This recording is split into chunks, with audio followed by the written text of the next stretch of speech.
Hey, what's good? What's good, world? It's your boy 831 second to 9. You already know what time it is, man. Thanks for tapping in, coming to the channel. Be sure to comment, like, subscribe, man. And today, we're not even making no beats, you know what I'm saying? I'm just dropping a little game just to improve y'all workflow and y'all creativity in Logic Pro X, man. So just remember, this is the only template you ever need to really start cooking up.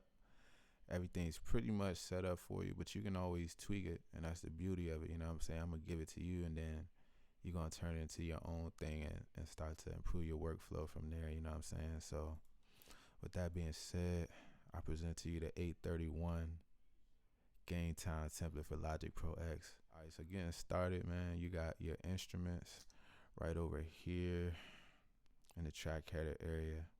You know what I'm saying? And if you knew, or if you kind of already know, you put your VSTs here. If you're recording your vocals, you can put it here. Now I've designed it for if you like making beats, but like I said, you can tweak it.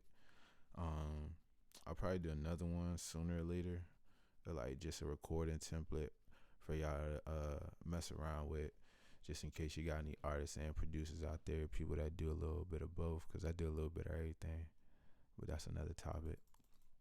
All right, so you got your instruments here, and what's special about this template, if you hit Option Command P, it'll bring up some notes just to help guide you along if you had any questions as to why things are set up the way they are. You know what I'm saying? And every instrument track that I gave you is routed to a bus, and that bus can be controlled. If you open up your mixer, you can hit X, or you can just click up here where the little fader symbols are. But it's routed to a bus in the mixer, and you can throw effects on that bus just to help you with efficiency. That way you don't have to affect them individually. Now it's good to go in and treat the individual instrument if you have any issues to be attentive to.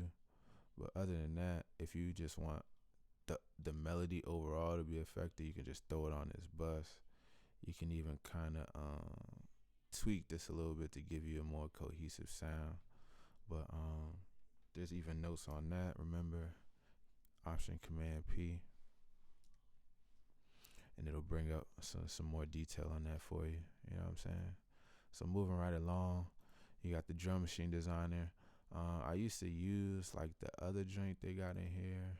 What's the name of it?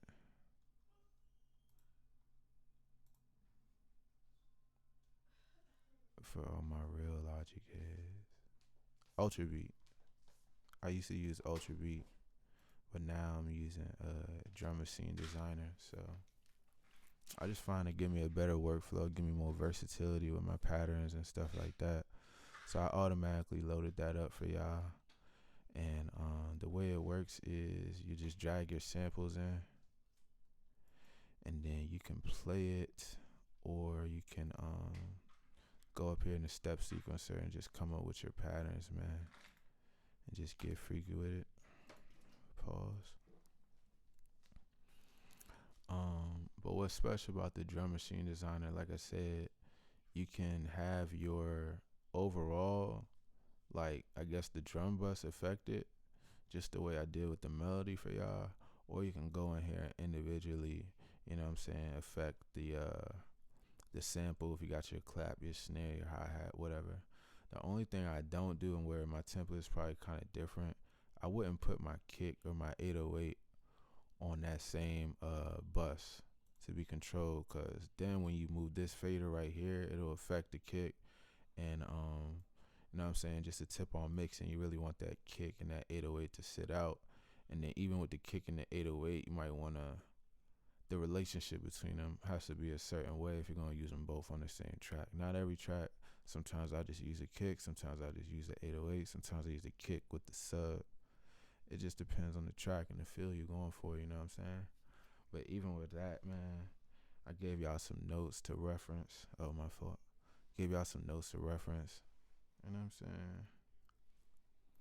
Because notes, you know what I'm saying, get you where you want to go. Allegedly.